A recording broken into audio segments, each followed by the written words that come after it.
Good morning, good evening. Buenos días, buenas tardes y buenas noches a todos los participantes que se reúnen a nosotros a este Día de la Legalidad. Yo soy Amy Maron y soy la facilitadora de este evento. Quisiera darles algunas orientaciones muy rápidamente para darles apoyo. Primeramente, The next slide. vamos a la próxima diapositiva. Quisiera darles algunas orientaciones en lo que se refiere a la traducción simultánea. Hi, sorry to interrupt. Could we have our Spanish interpreter switch into the Spanish room? You're in English. Thank you.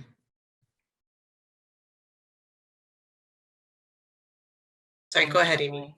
Okay, so if you can turn to the interpretation slide, I'm going to quickly give those instructions. So now, today's session is going to be held in this first session in English.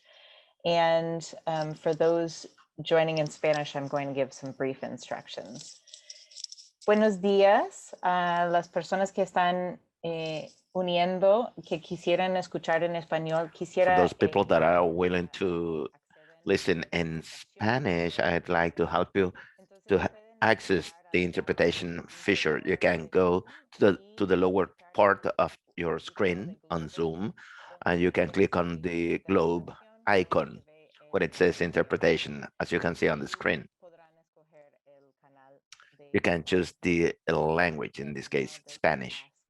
Sophie to give some indications to those listening in French. Bonjour à tous, l'interprétation simultanée est disponible en français. Cliquez sur l'icône interprétation en bas de votre écran pour écouter les sessions en français. Simultaneous interpretation is available in French. If you need it, click on the globe interpretation channel and choose the language. Now I'd like to give some additional quick instructions, because I also have seen that some people may have shared their links with colleagues. So first, we're going to be using the chat today to collect questions and for you to be able to comment during the session. So I would like to ask all of you to take a moment now to introduce yourselves, stating your name, your organization, and where you're connecting from. And also, if someone shared their link with you, I would invite you to take a moment right now to look for these three dots in the upper right-hand corner of your user, which you'll see as a box, and select the option to rename. And then you can type in your name to ensure that you appear with your own name in the session. And I would just like to make sure everyone knows that we are recording today's session. And without further ado, I would like to pass you over for a recap of yesterday to Dr. Charles Chip Barber, who is going to give us a bit of a debrief on what happened yesterday.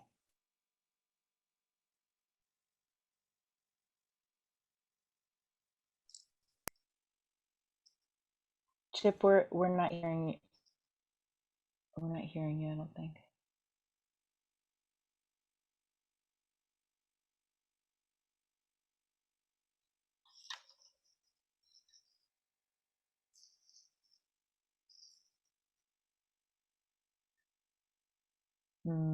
Do you have something on your headset that mutes it, maybe? That's great. Now? Oh, yep. Yes, that's it. Thank you. Okay, I'm sorry about that. It's a hidden volume control. Anyway, yes. Well, hello, friends and colleagues, and welcome to day 3 of Forest Legality Week 2021. So it's my task today to provide you with a brief recap of the proceedings from yesterday, which I had the privilege to moderate. I'll be brief as we have a lot of interesting topics on the agenda today and some great speakers. And as you heard, we are recording these sessions and we'll make the recordings in all the languages available very soon. I encourage you to take advantage of those resources, as I can't really do justice to the richness and the nuance of the presentations and discussions that we had yesterday. The topic addressed yesterday was at once simple and complex. The starting point was the I think, agreed assumption that the expansion of agricultural commodities such as palm oil, soy, beef, and cocoa is widely reported to be the major driver of deforestation, particularly in the tropics. Much of that expansion is also credibly reported to be illegal and is having a devastating effect on forest ecosystems and biodiversity, as well as contributing to climate change. So in response to that, the governments of some major markets for these commodities, notably the European Union, the United Kingdom, and the United States, are considering or actively developing legislative measures to monitor and restrict the imports of these deforestation risk kinds of commodities, as they're often called. Much of the first session yesterday focused on presentations explaining what is being proposed in the EU, the UK, and the US, and how those proposals are being taken forward. These proposed measures are in some cases congruent with measures that major producer nations are taking themselves to reduce deforestation within their borders. But some producers argue that some of what is being proposed is disguised trade protectionism, can be harmful to economic development, and in any case is not being really developed through sufficiently robust processes of partnership and dialogue between the consumer and producer nations and their stakeholders. The Indonesian ambassador to Germany, a senior diplomat with long experience on trade and environment, laid out this case to start us off, particularly focusing on Indonesia's experience with the EU in developing and implementing the voluntary partnership agreement on timber legality that is currently in force, the VPA.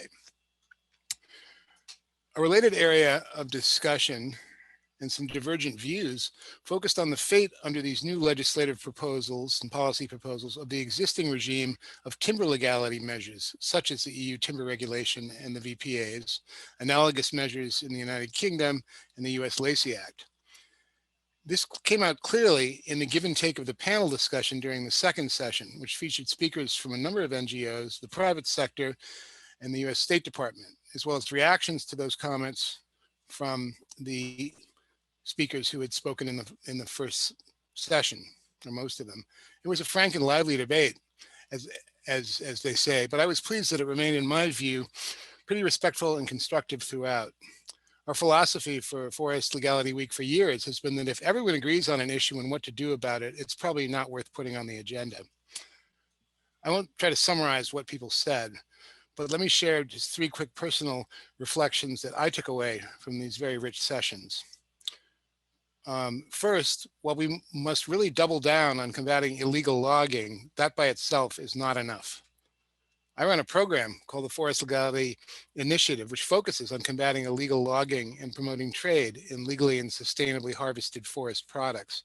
So I believe as much as anyone that this issue remains salient and critical, and that advances like the Lacey Act, the EUTR, and the VPA processes in many countries remain critical.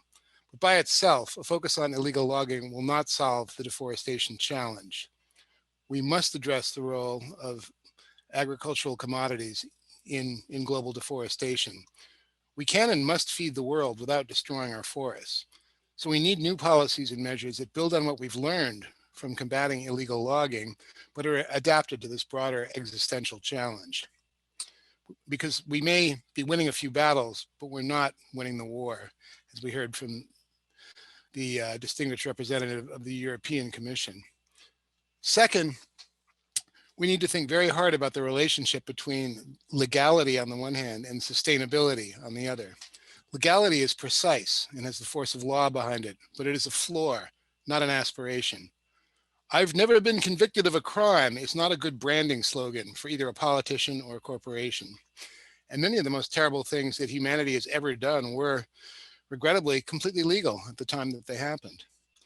But with all its infirmities, the law has to be our bedrock, because without it, what are we left with? Campaign promises, slogans, weasel words, and ultimately a war of all against all, as the philosopher Thomas Hobbes put it centuries ago. But we must go beyond what is legal and strive for what is ecologically sustainable, what is just, and what is right. I think we all agree on that. But let's not throw out the baby with the bathwater, as the old and rather gruesome saying goes. As we address the deforestation driven by commodities, we need to strive for sustainability, but with legality as an underlying principle and goal. And specifically, let's not sacrifice the gains we've made in addressing illegal logging as we develop approaches and policies to counter agriculturally caused deforestation. Third and finally, this challenge will not be solved by unilateral measures from consumer countries, or for that matter, appeals to sovereignty and accusations of trade protectionism from producer countries. If the pandemic has taught us anything, it's that our economies and societies are bound together across the planet, whether we like it or not. And saving the planet must be a cooperative endeavor. As one of the US founding fathers, Benjamin Franklin, said, "We must hang together, or most assuredly we will hang separately." With that in mind, I was most impressed with what the UK and Indonesia are trying to do as chairs of the Forest, Agriculture, Commodity and Trade Dialogue, FACT as it's called. And I thank the UK representative who reported to us on this ambitious, rather difficult and most necessary initiative to build common understandings and partnerships between producer and consumer countries. This is a conversation that should and certainly will continue. You know, I used to live in Indonesia, and I was a big fan of the wayang kulit, the shadow play, and its performances of the ancient Ramayana saga. These would go on long into the night with much food and drink and good cheer. And when the Dalong, the puppet master, was finished for the night, he would wave the tree of life across the screen like this and say, "The story, of course, goes on for eternity, but we will end it here for tonight." So that's my summary, and thanks very much. I will pass it back over to Amy to get us started on today's proceedings. Thank you. Thanks, Chip. Now it's my pleasure to introduce our moderator for today for the session entitled Vietnam at the Crossroads of Timber Legality. Our moderator today is Dr. Phuc. He's a senior policy analyst at Forest Trends and a research fellow at the Australian National University. Phuc's work has been focusing on the dynamics of forest risk commodities, market-based instruments, global legality regulations, and resource governance. Phuc works on Vietnam and other countries in the Mekong region and examines commodity trade relations between Vietnam and other countries. Phuc, over to you. Thanks a lot, Amy, for introducing me. Good morning, good afternoon, and good evening. Welcome to the section on Vietnam as a crossroads of legality, timber legality. Our section today focuses on the development and implementation of timber legality framework in Vietnam. Vietnam is now one of the world's most significant wood processing centers, the fifth largest timber exporters globally, and the second largest in Asia after China in terms of export value. Timber products from Vietnam are exported to more than 100 countries and territories, including both regulated and other markets. In 2020, Vietnam derived more than $12 billion from timber product export. Vietnamese government committed to excluding illegal timber from supply chains, both for the export and domestic market. To do this, the Vietnamese government entered into a voluntary partnership agreement, VPA, that Chip mentioned a while ago, with the EU in 2012. The VPA voluntary partnership agreement was signed by the EU and Vietnamese government in 2019, and the VPA is now under the implementation. The country timber processing industry has been expanding very rapidly. This happens in the context of an active logging ban in the country's natural forest. To meet the demand from the industry, the country has to import about 5 to 6 million cubic meters of logs and sawnwood every year. This import is used for making a final product to fit both domestic markets and export. Controlling the legality of the imported timber is a key commitment made by the Vietnamese government in the Voluntary Partnership Agreement, VPA. This commitment was translated into a domestic legislation called Vietnam Timber Legality Assurance System, or VNTLAS decree, issued by the Vietnamese government in September 2020. While the government has been trying to control the legality of the import, serious accusations of Vietnam import of illegal timber for domestic consumption and export emerged. The most recent accusations come from the U.S. Trade Representative Office. The office launched an investigation into Vietnam timber sector under the Section 301. Vietnam's illegal timber import and failure in controlling the transshipment of some timber products from China was part of the U.S. Trade Representative's investigation. Our section today will look into how legality framework in Vietnam has developed and how it has helped to control the illegal timber import and to facilitate legal and sustainable timber trade between Vietnam and other countries. The section tries to address some of the following questions. What are the current trends of Vietnam timber sector in terms of supplies and demand, and challenges faced by the sector in meeting legality requirements? What are the status, including pros and cons in the implementation of the voluntary partnership agreements? What are the government, private sector, local NGOs are doing or trying to do to mitigate the risks of illegal timber import and in controlling the transshipment, and more broadly to ensure the legality of timber along the supply chains? There are three presenters in this section today. First, I will set the scene of the section by presenting a brief overview of Vietnam timber input and output, and share some backgrounds of policy environment influencing input and output. After that, Mr. Ngô Sĩ Hoài, Vice President of Vietnam Timber and Forest Product Associations, will share with you deeper insights about Vietnam timber import and export and the legality framework implementation.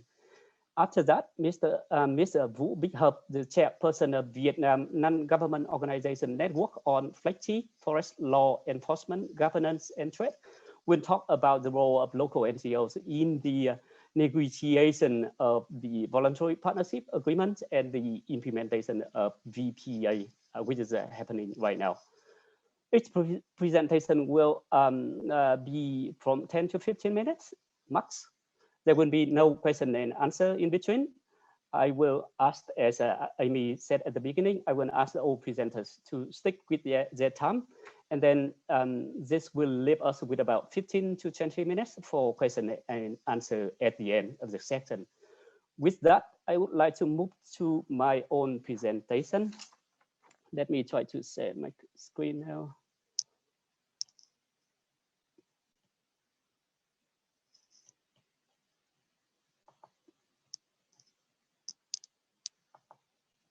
Oh, sorry.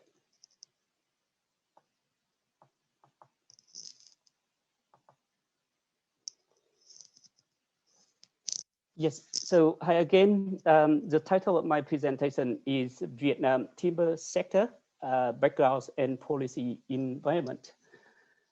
As the title could tell, I will share with you some information about backgrounds of Vietnam timber input and output, and then provide some key policy environment that shapes those input and output. Here is a simple input-output diagram of Vietnam's timber sector for 2020. It has three major parts: the timber input, processing, and timber output. The input part includes the imported timber and domestic timber. In 2020, Vietnam imported nearly 6 million cubic meters of timber of logs and sawnwood, including both tropical species and temperate timber species. Okay, so I was saying that, every year Vietnam imported, in 2020, Vietnam imported nearly 6 million cubic meters of timber, including both tropical and temperate timber species. Also, in the same year, Vietnam produced about 35 million cubic meters of timber domestically, including plantation timber from plantation like acacia or eucalyptus, bramwood, and scatter tree. Now, this imported timber and domestically produced timber is used for manufacturing timber products that fit both domestic market and export. Now, in terms of scale of the domestic market, the estimation shows that every year Vietnam consumes about $2 billion US dollars of timber products at the domestic market. In terms of export revenue, in 2020, Vietnam exported about 12.3 billion US dollars of timber product. Okay. I think I would like to go back.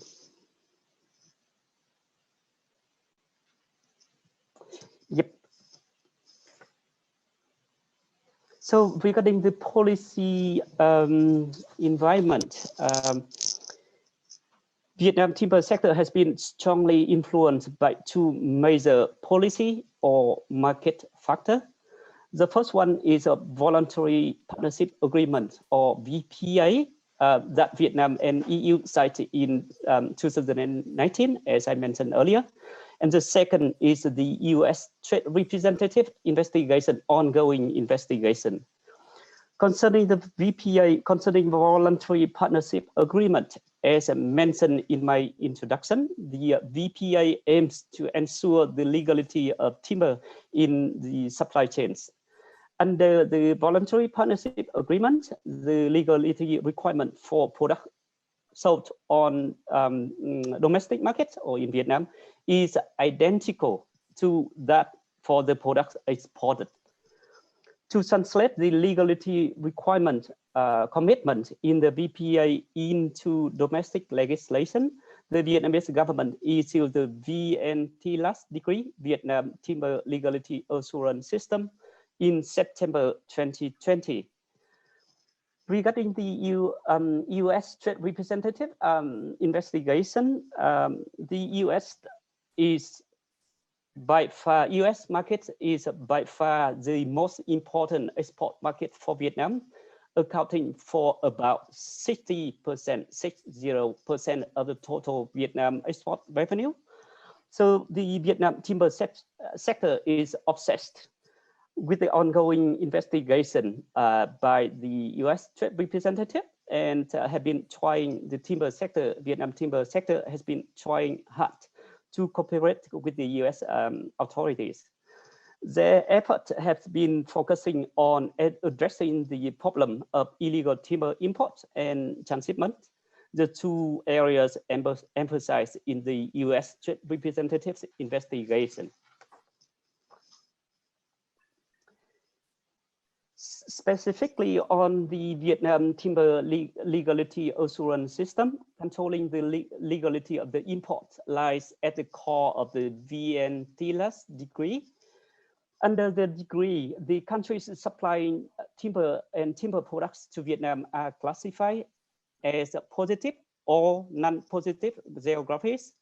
The positive geographies list, the list of positive geography consists of 51 countries. All other countries are considered non-positive geographies.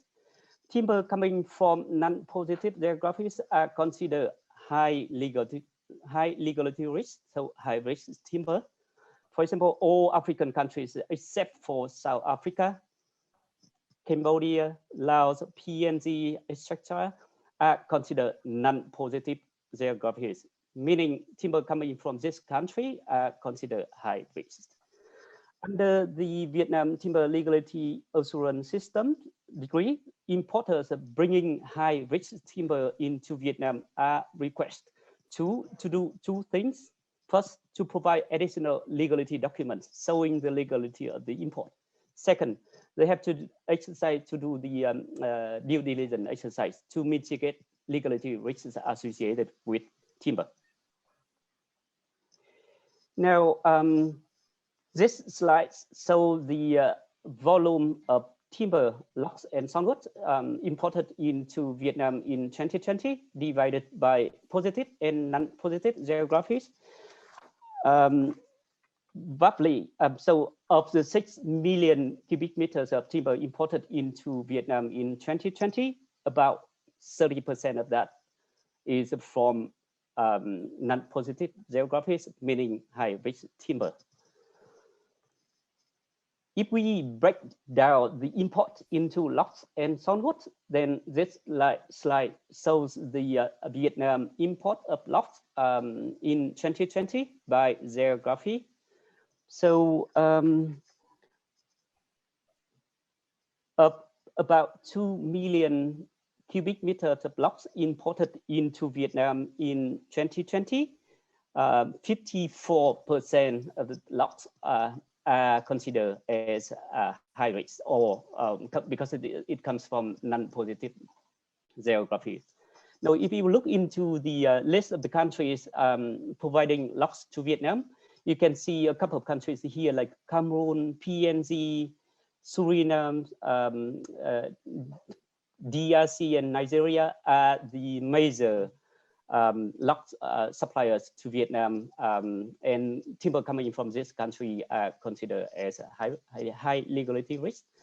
Other countries providing none or low risk of timber to Vietnam include the US, Belgium, and France, and Germany. If you look into Vietnam's imported sawn timber in 2020 by geography, you can see the figure here. So about, how much is it? 2.3 million cubic meters of sawnwood imported into Vietnam in 2020. 86% of that are considered as low risk because the timber coming from imported into Vietnam coming from positive geographies. Only 14% of the timber, sawn timber imported into Vietnam in 2020 comes from non-positive geographies, meaning high risk timbers. If you look into the list of the countries providing sawn wood to Vietnam, large amount of sawn wood to Vietnam in 2020, you can see that most of timber sawn wood comes from the US, Chile, Brazil, New Zealand, and Russia. These are the countries considered as low risk, or because they are placed on non-positive geographies. In the list includes, for example, Cameroon and Laos and Gabon are considered as high risk because they are on the non-positive geographies.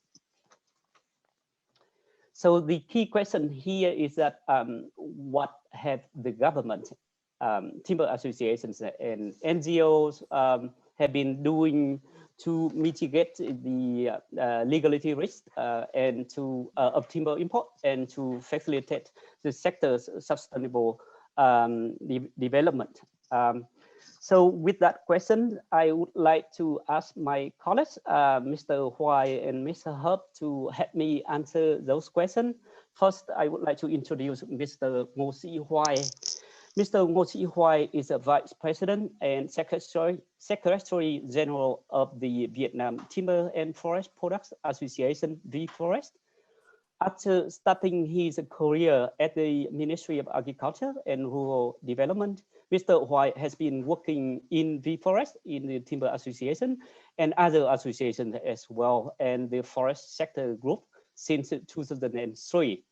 Mr. Hoài role in his role, he works towards the integration of the Vietnam forest and wood industry into local and international initiatives and processes toward the sustainable forest management and responsible wood processing and trading. With that, floor is yours, Mr. Hoài. Please keep the time within 15 minutes. Thank you. Okay, thank you, Dr. Phuc.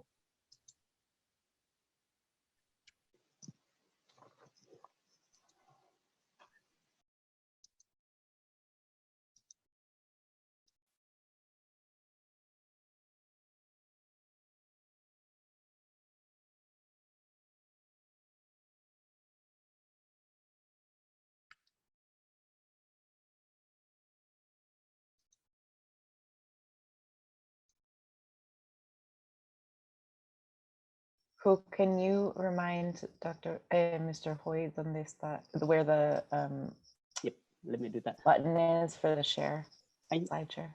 Anh Hoài ơi, anh click vào cái presentation của anh nhé. Xong có một cái nút mà ở bên tay trái, ở phía cuối bên tay trái á, có giống cái màn hình ấy. Xong anh click vào đấy để đẩy cái ảnh nó to ra. Đấy, cái mũi tên của anh ở cái chỗ đấy rồi đấy. À, cái mũi tên anh cho xuống phía dưới nhé, góc cuối ở phía dưới. Góc bên tay phải phía cuối. Okay, sorry. Chưa được anh ạ. Anh cho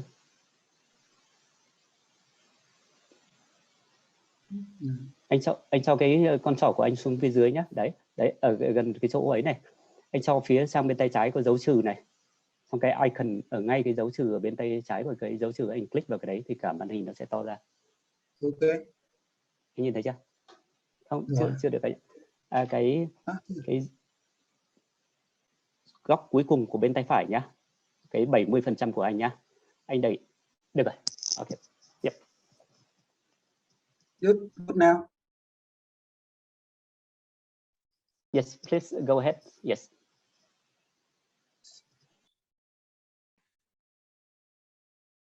Okay, good morning, good US morning, and good Vietnamese evening to everybody. I'm afraid that following Dr. Phuc's very comprehensive presentation, I have nothing left for me to cover with the topic of forest legality, or the topic given to me at this Forest Legality Week. Anyhow, thank you, Tina, for your generous support. With Tina's generous support, I copied the title of the Vietnamese panel, Vietnam at the Crossroads of Timber Legality, to my presentation. In my presentation, I will talk to you about first, Vietnam as a country, a quick glance. For those people who don't know Vietnam very well, I try to give some key data and figures so that people could understand Vietnam as a country, not as it was. A quick glance. To concern of Vietnam forestry and wood industry, then Vietnam forestry with dynamic processes toward sustainable forest management and forest legality.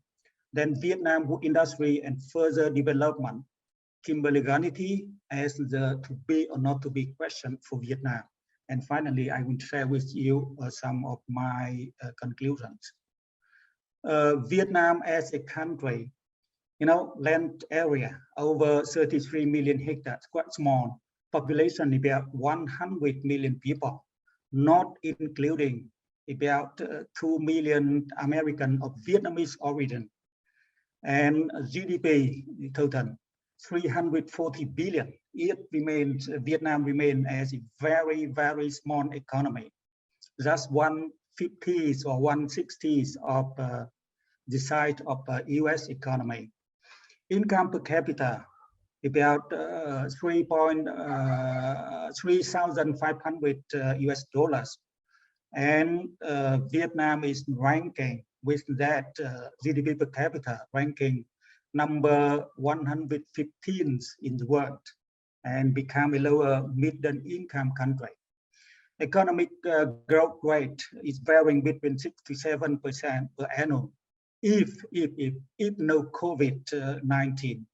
And monthly salary is varying between 200 and 300 US dollars per person. Vietnam has been reported as the one of the top countries facing serious impact of climate change in the future. And Vietnam is now actively or proactively pioneering initiatives and processes toward sustainable forest management and timber legality assurance. To concern of Vietnam forestry and wood industry, you know, last year, severe natural disasters occurred in the central part of Vietnam and lost the great loss of a human being. And because of that, we have to make a very drastic shift to environmental forestry or to climate change responsive forestry. The second challenge is timber legality and trade protection. As Dr. Phuc has mentioned to you,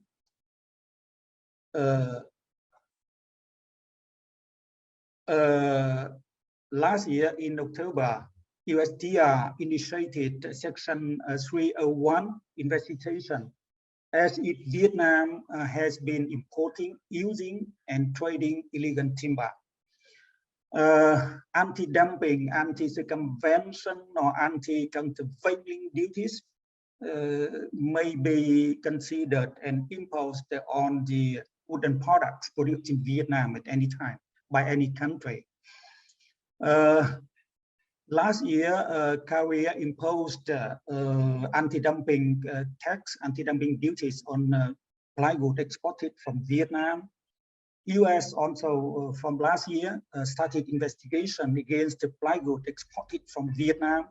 Canada recently imposed ADAC duties on upholstered seat exported from Vietnam, and so on. We are living in the time when free trade agreements violate trade protection in parallel. Vietnam wood industry is suffering very much from trade protection. Vietnam forestry with dynamic processes toward sustainable forest management and forest legality. You know, because of severe deforestation after Vietnam War, forest coverage of Vietnam dropped down to 18–20% the coverage in the period 1975–1990s. We have in Vietnam 14.3 million hectares of forested land, including 10 million hectares of natural forests and 4.3 million hectares of planted forests. In 1986, we started land tenure reform, and because of that, we could implemented huge reforestation programs, and forest coverage of Vietnam increased to 42% now. And right now we have 3 million hectares of commercial plantation owned by over 1 million farmers, households, and producing 30 million cubic meters of wood per year, as Dr. Phuc has mentioned to you. From 2016, our government promulgated the ban on logging of natural forests, and innovative financing mechanism tested, including PFAS, that is payment for forest and ecosystem services, or payment for ecosystem service. By this scheme, we could collect about $130 million per year to remunerate to catchment farmers or upland dwellers for their contribution to protect forests. We have been tested RED+, and RED+ in Vietnam have passed readiness getting phase. And now we move to on-ground implementation and result-based payment. We have got support from FCPF for implementation of quite big program on RED+ to protect forests in Vietnam.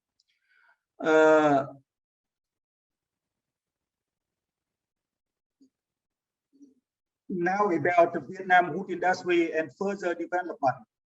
Vietnamese wood industry is quite export-oriented and fast growth, relying on two comparative advantages. Cheap labor force, about $250 per month. Cheap plantation wood, 3 million hectares of commercial acacia plantation. And Vietnam has been converted into a kingdom of acacia, and cutting rotation of 4 to 5 years, and 1 million hectares of rubber farms. So Vietnamese wood industry is competing by cheap imports rather than dumping and or countervailing as often accused. at the crossroad, we are at the crossroad to change our mindset. Intensive labor and raw material consuming growth or higher efficient growth. And I have prepared several slides to show the wood product export growth in Vietnam. If you are interested, you can have a look later on. We export a lot of wood products, and US shares over 55% of the Vietnamese export, wooden product export. What we are exporting: wood pellet, fiberboard, pin veneer, particle board, export and chair and wooden furniture. So we are using the biomass of tree quite effectively to produce different commodity groups for export. Wood and wood product imported into Vietnam, it is also growing, and I just want to draw your attention that Vietnam has become the second consumer of US hardwood following US.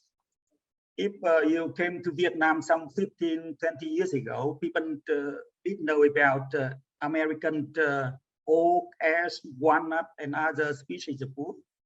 At that time, people just knew US as a country of Boeing aircraft or of lavish jeans, but not of oak, ash, walnut, and other species of timber. Wood import, wood and wood product import by market. You can refer to it if you are interested in. Imported wood and wood product group. Imported wood and wood product group. Timber legality, to be or not to be question for Vietnam. That is really a very important question for Vietnam. We have done a lot of effort to move to timber legality assurance at government level, private sector level, and civil society level. At government level, we have made very strong international commitment and law enforcement in our country, as Dr. Phuc has mentioned to you. About private sector, we have made a lot of joint action to say no to illegal timber. With export, we private sector, and its members joined commitment to say no to illegal timber, and strongly requesting relevant agencies to reinforce import control, strict compliance with the Lexi Act. No violation, no case of violation has been detected and discovered since the Lexi Act became operational. Even though we are increasing our export of wooden product to US market quite quickly, improving DDS, due diligence practice applicable to imported timber, and partnership between plantation farmers or cooperative to avoid locally sourced illegal timber from supply chain.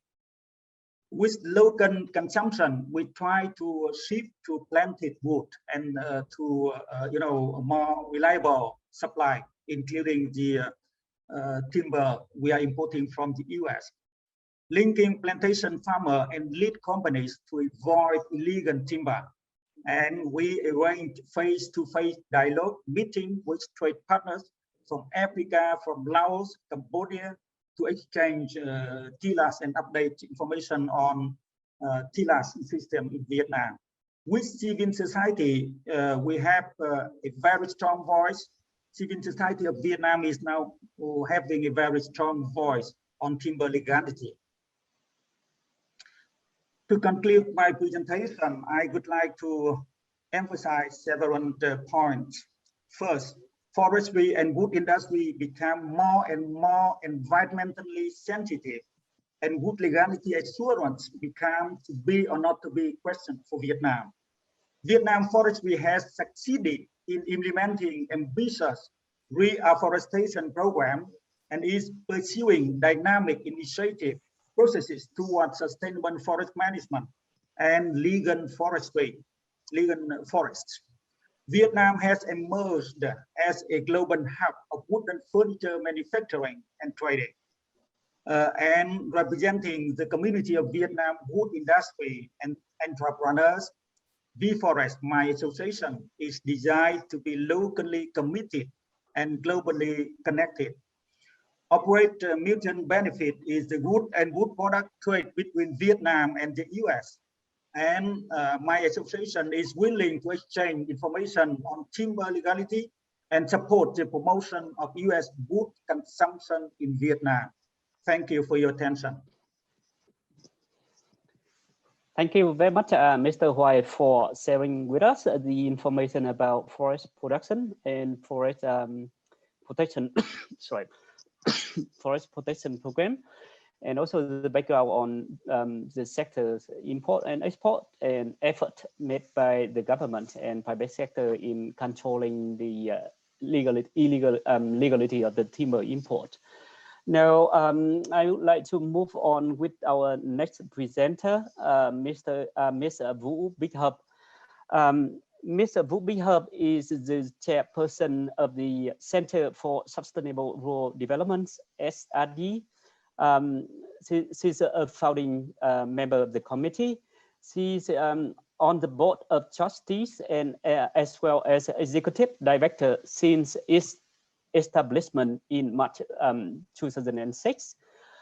Sustainable Center for Sustainable and Rural Development has been working in 42 provinces in Vietnam out of 62 on climate change adaptation and mitigation, community forestry, forest governance, and European Vietnamese Free Trade Agreement, focusing on sustainable timber trade.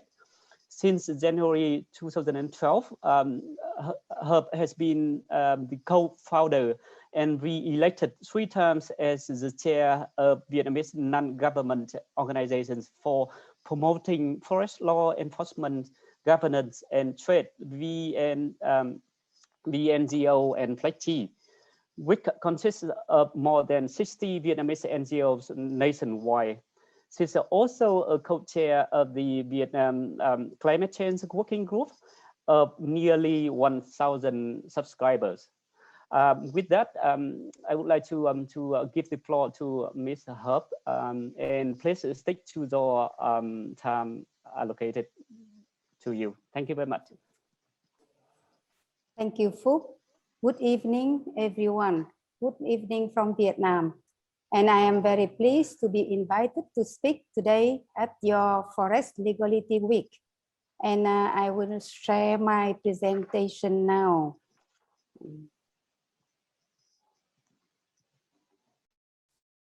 Oh, no, sorry.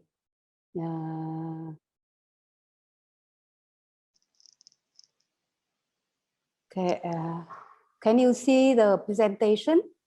Yes.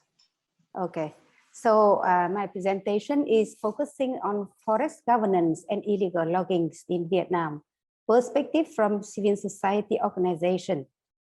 And sorry, here, next.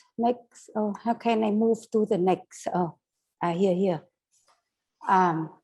The content, there are 4 sessions. Number 1 is overview legal framework related to forest governance and illegal logging. The second is the progress implementation of VPA flag regarding forest governance and illegal logging.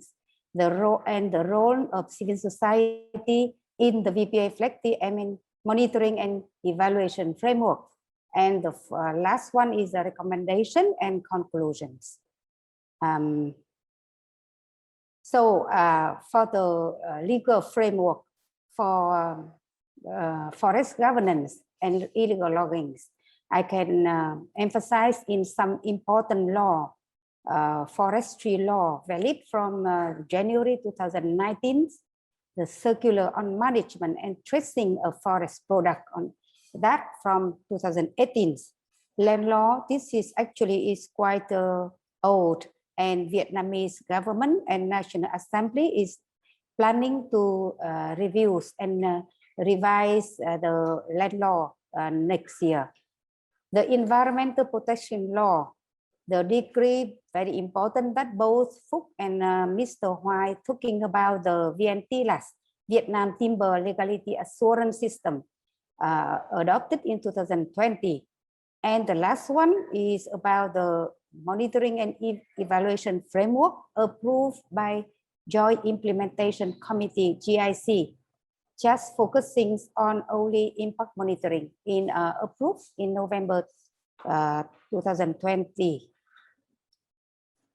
Actually, this is the framework introduced by the UN RED program, where I have been working on as a civil society representative. So when we are talking about forest governance, we're talking about 6 pillars and also 3 areas of the, one is about the institutional framework. The second one is about planning and decision making. And the third one is execution, it's enforcement and compliance. So when we talk about this kind of thing, I'm quite sure that you know about that. For the equity in benefit sharing and also gender equity, it can be in the number 4, fairness. Of course, the participation is very clear about the about that one. And so this is the framework when we assess the forest governance. So I like to provide you with some progress and issues in the forest governance. We have to say that in the last few years, forest governance has improved through 2 initiatives. The first one is the voluntary partnership agreements on forest law enforcement for forest governance and trade. That is a VPA FLECTI, and the second one is a participation governance assessment PGA under the support of the UN RED program. So the those kind of things have put Vietnam really making progress. For example, with the VPA FLECTI, I think this is the first initiative that engage civil society. The others, there is not really kind of enforced mechanism, but the VPA, it is really kind of new and really good for us to participate and to raise our voice, although there are limitations in terms of how the voice is taken. So you know that we are writing an article on transparency and information accessibility. We have a research on that, and that is still an issue. So Vietnam government, the Vietnam Forest Administration, they say that they can only post the information available to the public. But this is still a question, because we know that through different channels, we can get more information than it is posted available in the website. The traditional of community in using and owning forest has not been clearly institutionalized. That is really making problems in illegal timbers. Sharing benefits from forests between company and local people is an asking and giving manner, not transparent and fair in legalities and in practicalities. Superficial consultation with forest-dependent households and communities in policy making create social instabilities and unsustainabilities and conflicts in the long term. But we have to make notes that wood imported from Laos and Cambodia decreased significantly in the last few years. And wood imported from Africa also slightly decreased. And then now I am talking about the Vietnamese NGO and FLECTI network that Phuc already introduced. We established in 2012, and currently we have more than 60 members across the countries, and focusing on some provinces that have more forests and also processing timbers. The objective of this is we undertake evidence-based research to identify important issues, providing for policy dialogue, and build capacity, improve understanding, and change attitudes of authorities and stakeholders, communities on forest governance issues and policies. This network allows us to make alliance, cooperation for a greater voice and position when we dialogue with stakeholders. We develop close relations with local communities. That is really an unique position for civil society. We are working directly with people and assist them in building and strengthening communities to become a partner stakeholder in the right position. We develop and build, we are trying to develop relations with forestry agencies and environment agencies like Ministry of Natural Resource and Environment, and also Ministry of Agriculture and Rural Development, and particularly with the Vietnam Forest Administrations and other stakeholders, so that we can be able to fulfill the above roles. And for one thing, it's very important that we regularly develop policy brief and other communications on VPA and from civil society perspective. And we have been since 2012, 2017, we conducted a number of kind of research pre-VPA signing, because we want to provide the government some kind of signal on the livelihood impact assessment, on the readiness of households, and also the timber processing villages. We try to want to provide the government and also Vietnam and EU on the how the readiness of the different target groups, particularly the communities and the grassroots peoples.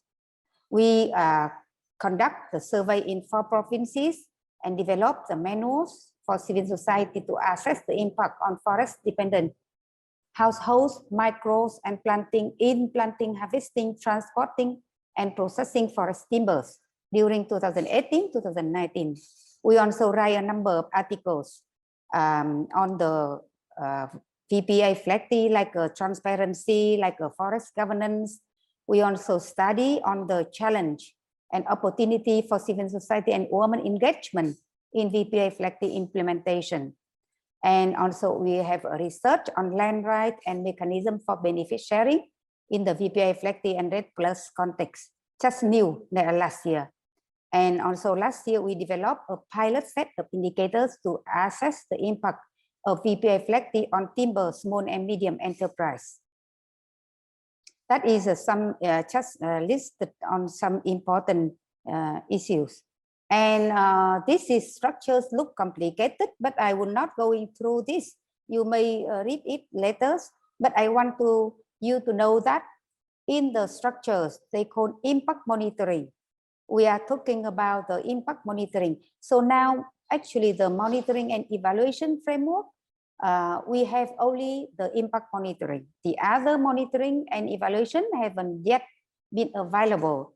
And in this framework, there is a slot for civil society to participate. You can see in on the right hand, the block of multi-stakeholder core groups. Actually, this is the have biannual meetings, and through this, civil society can raise the voice and present, and also the government will inform and update us on the progress of the VPA implementation. Actually, it is still now in the preparation. I'm not sure if it is ready for implementation. So this is the complicated, but you can see that civil society, the opportunities is not much. And actually it is very difficult because it is going through different kind of scanning. For example, our report will not be sent directly to the JIC or to the JAM, Joint Expert Meetings, or to the GIC Secretariat. It is going through different task group and review group. So we are talking about that. that will not be able to talk, and then maybe the screening will kind of try to eliminate our really concerns going from the communities. The opportunities, so as I said, in the M&E framework, still we find some opportunities like we can conduct the impact monitoring on household and micro small enterprise. We can do our updates and assessment on forest governance. We can also do the monitoring in principles, but still now not yet clear mechanism. So we don't know how to engage on that. We are trying to talk with the government in the multi-stakeholder core group meetings. And we can get informed and updated, as I talked, by the multi-stakeholder core group meetings.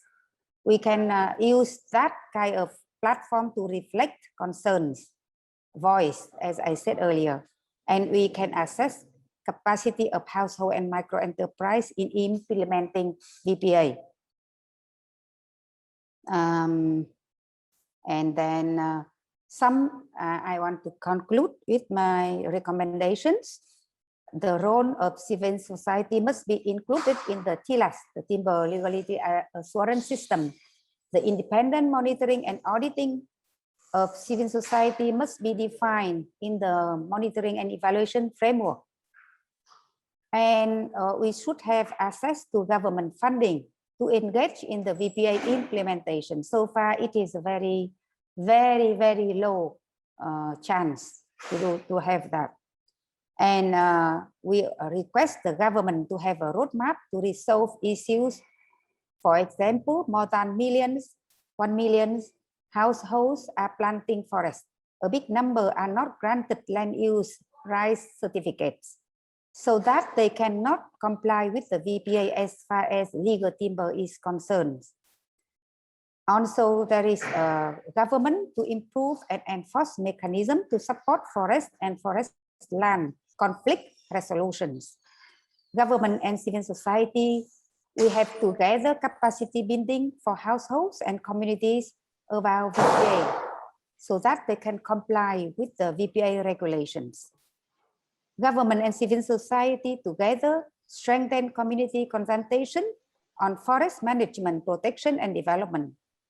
And the last is we request government to set up implementation process to engage in civil society in the VPA monitoring and evaluation framework. That is the end of my presentation.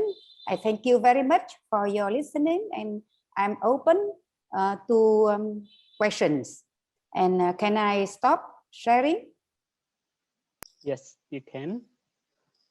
Yep, thanks a lot, Mr. Hub, for sharing Can with I us. stop sharing? Yes, you can stop sharing now. Yes. Hello? Yes, we can hear you. Thanks, Hello. Miss.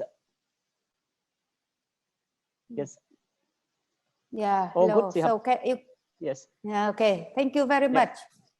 Thanks. Okay. Yep. Yeah. And thanks again for sharing with us the background information about a legal forestry framework in Vietnam and the role of the NGOs in the voluntary partnership agreements, negotiations, and particularly the implementations. You also share with us the concerns from the network in terms of meaningful participation of NGOs in the implementation of the BPA, voluntary partnership agreement. Yes, and now I think we have about 15 minutes for question and answers.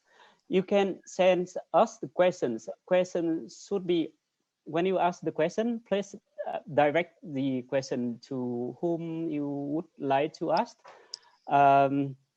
Yes, so, okay, let me pick up the question.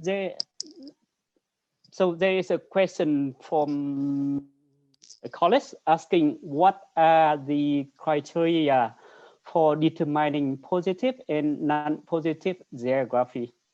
Now, Anh Hoài, would you like to answer this question? Or I can also help you with that, but please go ahead answering this question and I can chip in if needed, please. We cannot hear you. Please unmute. Please unmute. Sorry. Yep.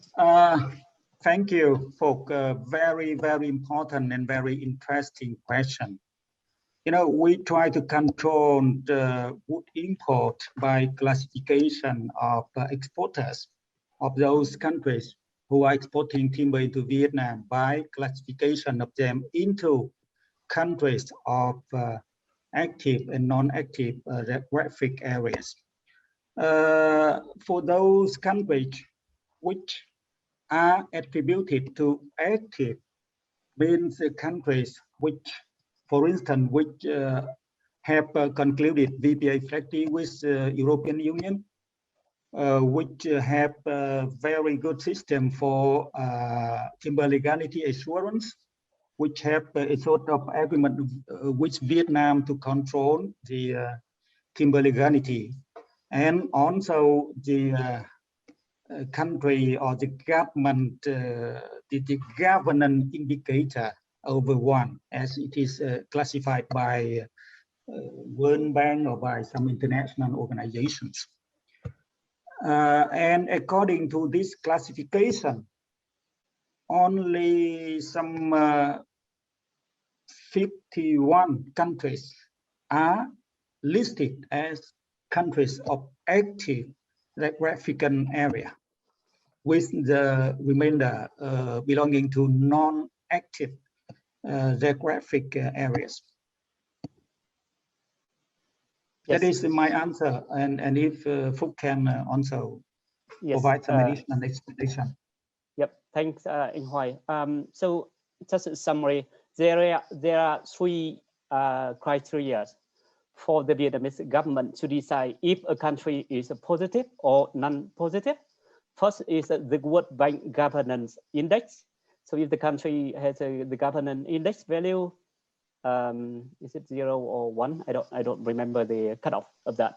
The second criteria is if the country has a VPA in place, like Indonesia, for example, then the country should be positive.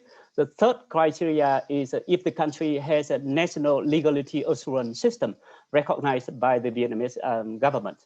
So three criteria are used by the Vietnamese government to establish the list of geography, non-positive and positive geographies. Now, please note that the list of the positive geography is not fixed.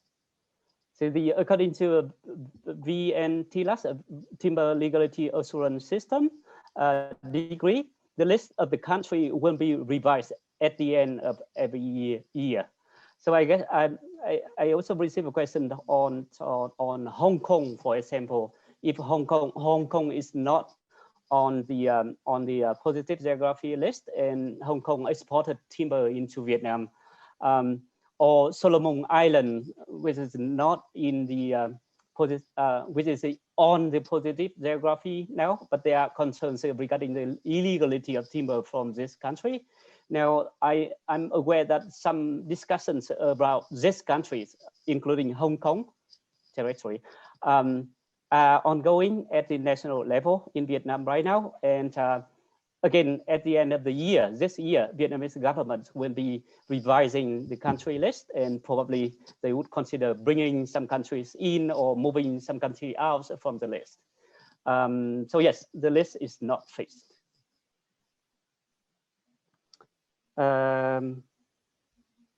Yes, there is another question that I would like to read it now. What policy measures could Vietnam take to support the wood products industry export and the sector overall?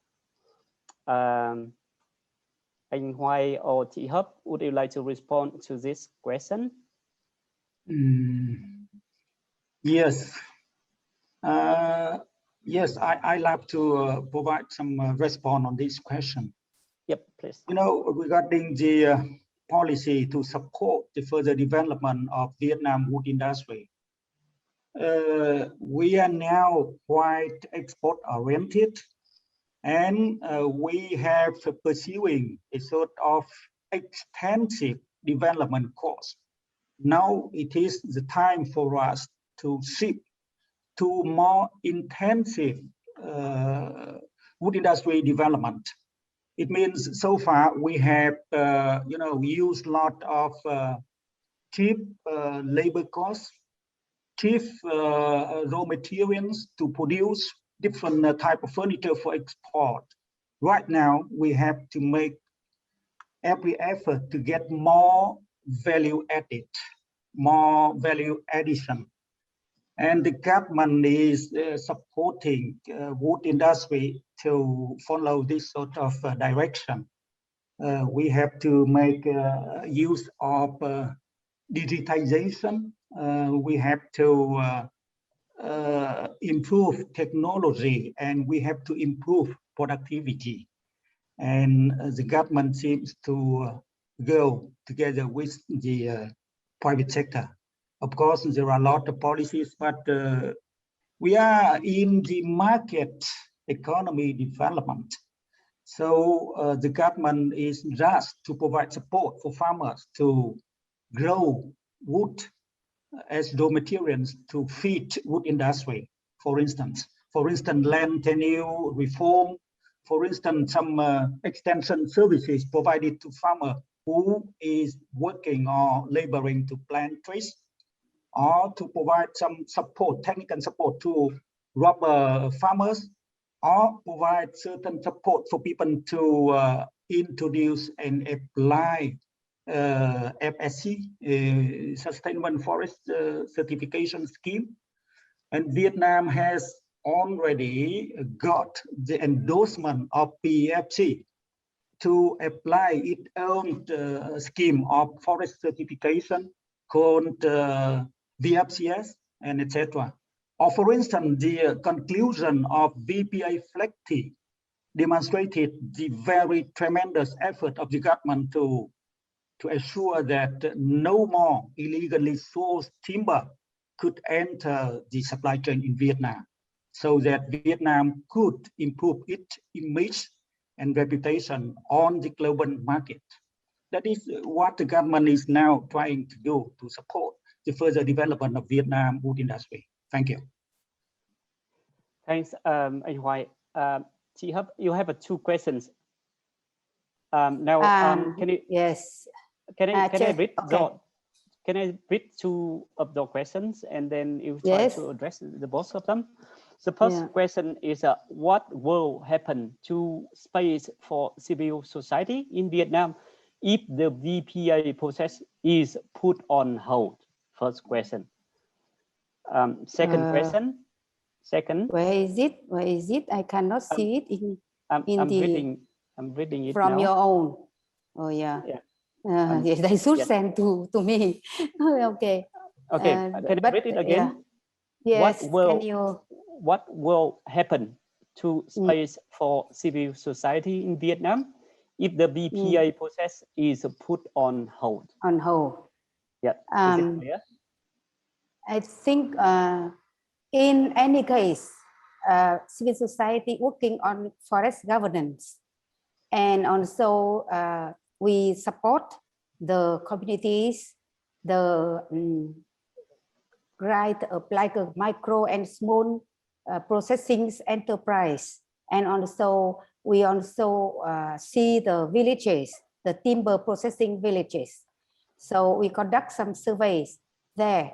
So if the VPA is on hold, actually there is, I still see the invitation. Actually, I am the co-chair for this terms of the multi-stakeholder core groups. And I just talked with the chair, and he is the Deputy Director General of VN Forest about the progress and how we can make the multi-stakeholder meetings for the first one. Actually was planned to hold in May, but because of the delay from EU, so it was not yet organized. But what I have talked with the Deputy Director General of VN Forest, I think that is something still in progress. And I think the cancellation on hold, I'm not sure what you want to mean that the on hold. So then, but I think we are not yet working on the import and export, because I see some questions here, but we are really focusing on forest governance, because we believe that with the civil society engagement, with the participation, with gender equities, and also benefit sharing between different stakeholders, then that is important for Vietnam. Because in case if even the VPA is implemented, but the readiness, I mean the forest governance and engagement of the multi-stakeholders, not really at a level of we want. So then the preparation, I mean that the Vietnam government, if the VPA is on hold, I think there is also pros and cons. That the government of Vietnam have to make more efforts to prove that they are getting progressive with illegal logging, with forest governance, with community engagement in the timber export and imports. Yes, that is. Thank you. I hope that is clear. Yes. So we still have a couple of questions here. Can you answer another question, and then I try to answer another question for me, and probably we have to conclude the section here. The second, so the question for you is that I'm going to read it. Is there any NGO in Vietnam working to monitor and report in a systematic manner the import and export of illegal logs, as well as domestic consumption of illegal timber? Yeah, actually, because as I share in my monitoring and evaluation framework, so far we don't have yet the mechanism for civil society to engage in the monitoring and evaluation. And actually, I don't think there is a kind of really a clear mechanism issues. There is only impact monitoring. So that's why I think international NGOs or international organizations, maybe Forest Trend and maybe NEPCONs, now they call prefer by nature. They do the monitoring, the import and export, but civil society as a Vietnamese organization, I think seen a big challenge in terms of legal framework and also in terms of capacity. So we want to do that in the long term. But at the moment, we are trying to have the better engaged monitoring and evaluation framework. And it is not only the impact monitoring, but it is in the wider scope of monitoring. Yep. Okay. Thank you very much, Ms. Hợp. Let me pick up the last two questions. One question from Christian asking for the implications for the country to be positive or non-positive. And another question, I will be answering to that question. And there is a question from Rupert regarding the smallholders. I will be reading that question soon. Then I will ask Mr. Huai to answer that question. So regarding the implications for the countries being positive or non-positive. So the Vietnam Timber Legality Assurance System legislation says that if you as an importer bringing high-risk timber into Vietnam, so high-risk timber means timber coming from non-positive geographies into Vietnam, then in addition to the kinds of normal documentations like of import, like a contract sales, phytosynthesis and other documents, you have to have additional legality documents to show the legality of the import. Second, you really have to do the due diligence to mitigate the risks associated with the import. So meaning, again, if you bring the high-risk timber into the countries, you have to have a legality document, additional legality documents, plus doing due diligence exercise to mitigate the risks. Yes, so that is for the question on the implications of criteria for positive and non-positive countries. Now the question from Rupert, and I would like to address that question to Mr. Huai. I understand there are around 1.2 million forest operators in Vietnam, of which around 90% are smallholders or individuals. Could you comment on procedures for verifying legality across such a fragmented supply base? Can I ask Mr. Huai to address this question? And then if Ms. Hub would like to add on, then we have a... Sorry. Keep it short. Yep. Yeah. Yes, in Vietnam, we have over 1 million farmer households who are engaged in plantation forestry, quite fragmented. In average, every household may own only some 3 hectares of a plantation. And also, in addition, we have about 1 million hectares of rubber farms owned also by farmers. It is quite difficult for certification or legality assurance. But in Vietnam, you know, we have different initiatives. For instance, my association is trying to promote the connection or the link or the partnership between lead companies and farmers to apply for FSC or for PFC certification. And of course, with the planted wood, mostly the acacia timber, I think that the risk of illegal logging, illegal transportation, etc., is lower. And I also want to draw your attention to the fact that in Vietnam, logging of natural forests banned from 2016. Now, mostly we have problem with imported timber. When we are still importing a lot of hardwood from African countries, from Laos, from Cambodia, and elsewhere. And most of these exporters are attributed to countries of non-active geographic areas. And we have to consolidate or strengthen our control over imported timber, especially the tropical hardwood, rather than with locally sourced the acacia or rubber planted wood. And with this, I would like to avail myself of this opportunity to say that with timber or hardwood from US, you can be sure that no problem, no additional proofs to be shown at the custom office for exporting American goods to Vietnam. We trust US wood, both hardwood and softwood. And that's why the volume of wood we are importing from US is increasing year by year. And US wood become more and more popular for Vietnamese consumer. Thank you.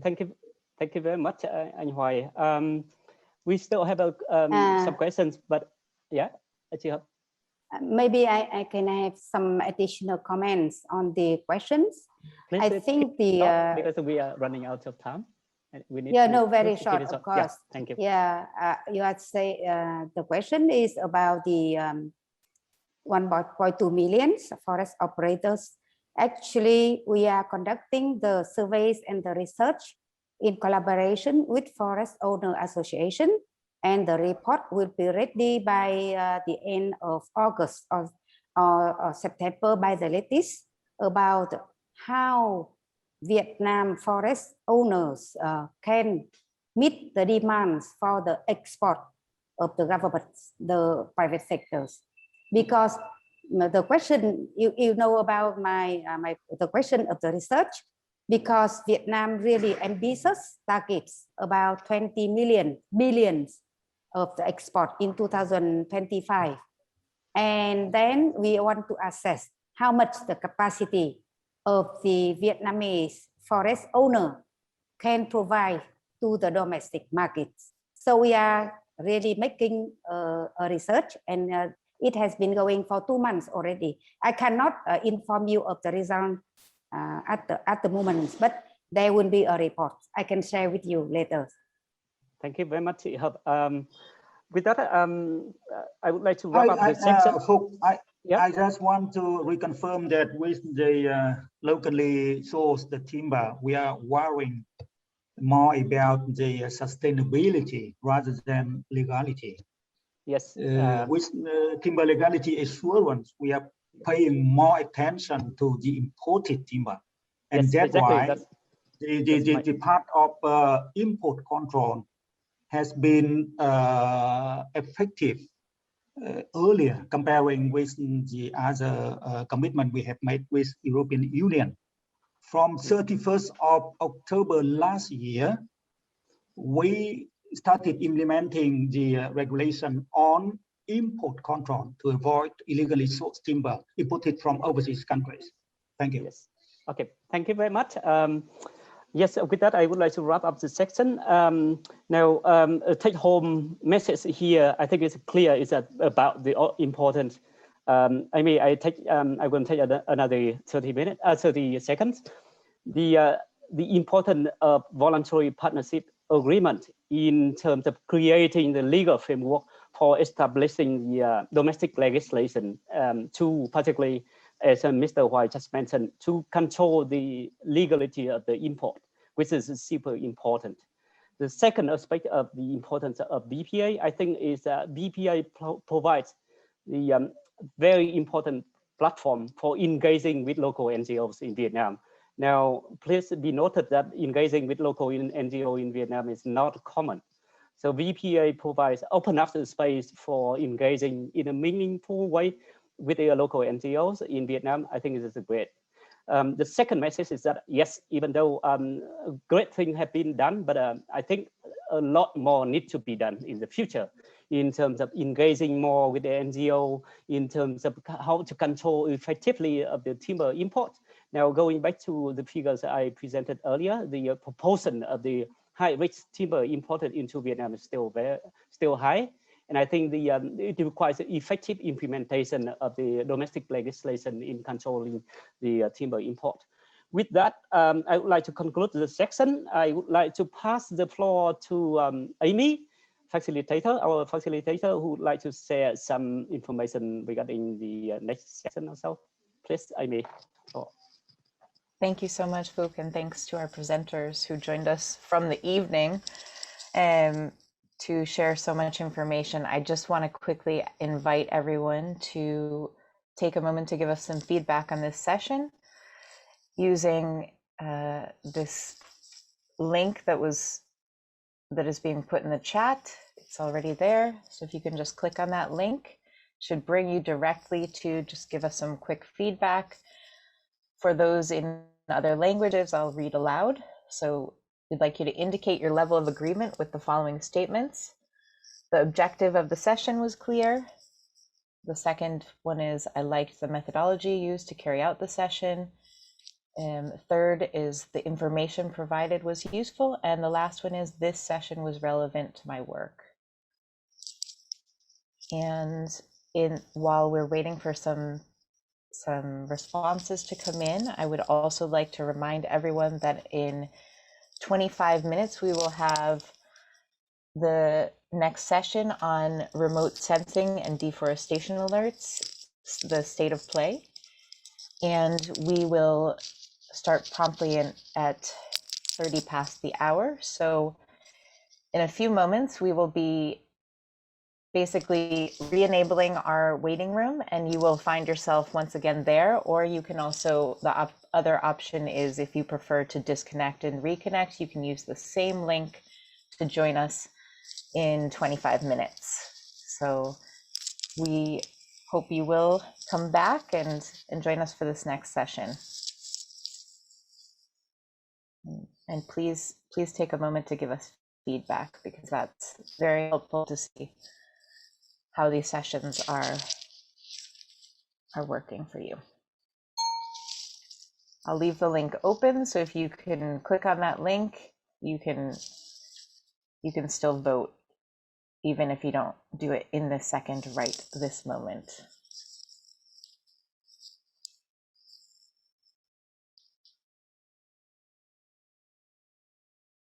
Thank you again, Phuc, for your great moderation. Thanks, Amy. It was great. Thanks.